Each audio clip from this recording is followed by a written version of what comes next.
Sebelum nonton, jangan lupa like, comment, dan subscribe ya.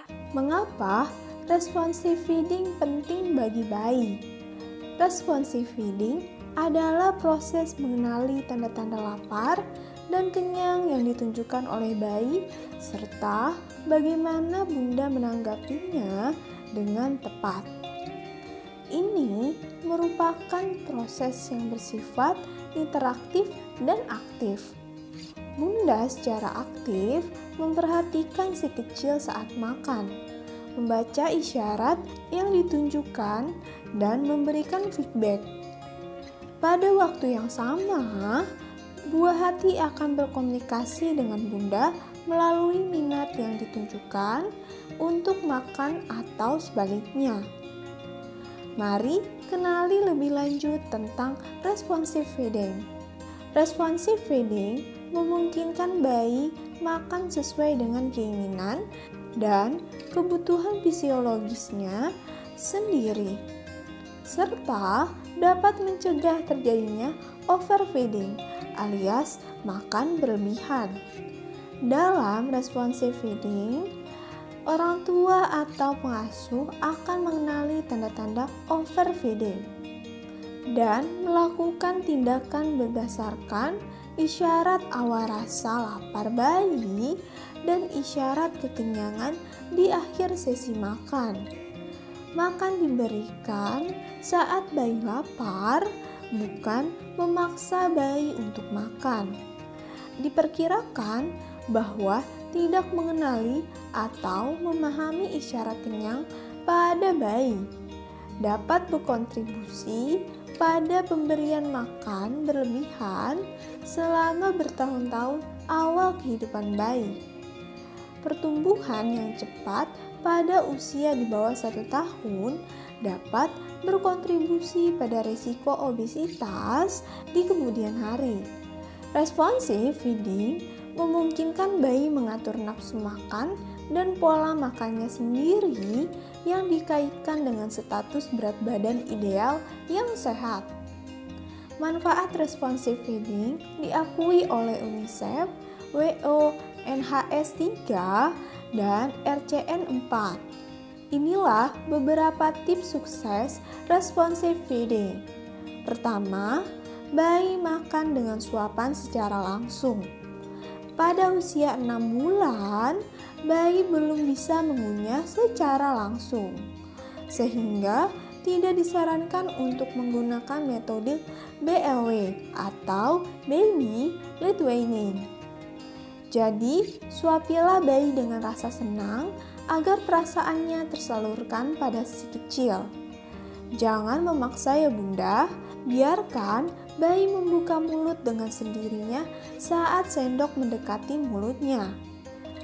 Kedua, tidak memaksakan dan mencekoki. Walaupun memang bukan proses yang mudah, tapi jangan pernah memaksa anak untuk makan ya bunda. Jika ia belum mau makan, tunggu hingga jam makan berikutnya agar ia lapar dan jangan berikan cemilan atau susu sebagai pengganti makanan. Jika anak dipaksa untuk makan, bisa berakibat trauma makan yang efeknya bisa panjang ke tubuh kembangnya hingga dewasa nanti. 3. Si kecil menolak. Coba ingat tentang terakhir ia menyusu atau makan cemilan. Atau apakah ia sedang mengantuk sehingga tidak dalam mood yang baik, atau sedang tumbuh gigi. Banyak kemungkinan yang bisa terjadi ya bunda.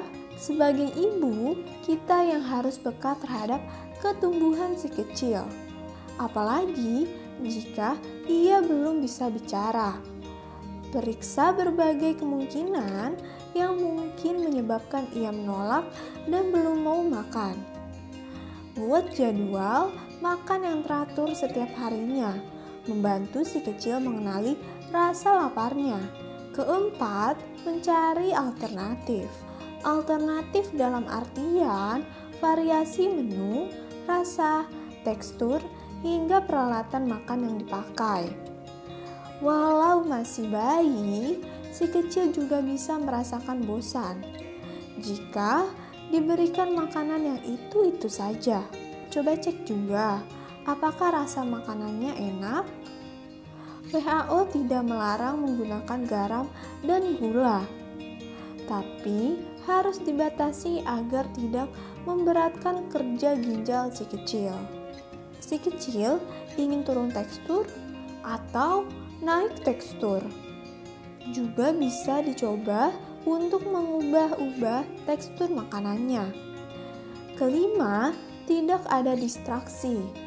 Biasakan anak untuk makan dengan duduk dan tanpa distraksi apapun ya. Kebiasaan makanan sambil duduk juga akan melatih kedisiplinannya bahwa makan harus dilakukan sambil duduk dan tidak sambil digendong. Selain itu, jauhkan mainan dan gadget agar anak bisa menikmati makanannya. Dan pelajari tekstur makanan yang ia makan ya. Berikan contoh dengan cara makan bersama keluarga agar si kecil tertarik untuk makan bersama-sama. Penelitian menunjukkan bahwa sebagian besar orang tua cukup pandai dalam mengenali tanda-tanda lapar yang ditunjukkan bayinya, tetapi ia tidak dengan tanda kenyang. Bahkan, kebanyakan orang tua akan terus menyuapi buah hatinya, padahal si anak sudah memberikan isyarat kenyang. Beberapa orang tua juga cenderung memaksa buah hatinya untuk menghabiskan makanannya. Padahal dengan memaksakan anak makanan yang tidak sesuai keinginannya dan kebutuhannya sama saja dengan mengabaikan naluri alaminya untuk makan atau berhenti makan. Dalam jangka panjang, pemberian makan berlebihan pada anak dapat meningkatkan risiko masalah makan berlebihan dan obesitas. Tanda bayi lapar dan kenyang. Berikut ini merupakan beberapa tanda umum yang ditunjukkan bayi saat merasa lapar dan kenyang. Pertama, lapar, merengek, berkeringat, atau mudah menangis. Memasukkan tangan, jari atau jempol ke dalam mulut. Bagi bayi yang masih menyusui, juga akan menunjukkan tanda-tanda rutting. Kedua, kenyang, menggeser atau menjauhkan sesuatu yang berhubungan dengan makanannya, seperti peralatan makan, botol susu, dan lain-lain. Berpaling dari sendok yang coba bunda suapkan.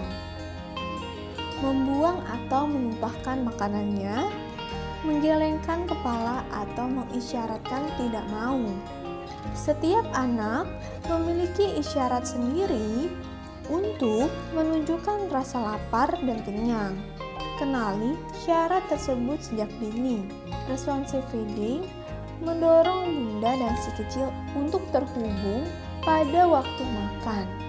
Sementara si kecil belajar mengatur nafsu makannya sendiri.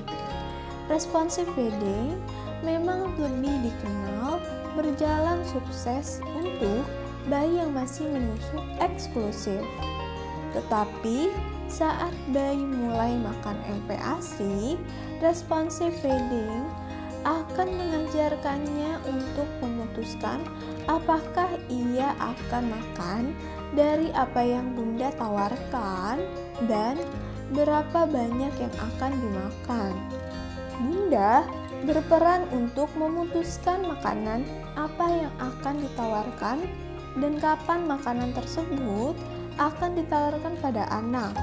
Sementara si kecil fokus pada kebutuhan makan sesuai seleranya.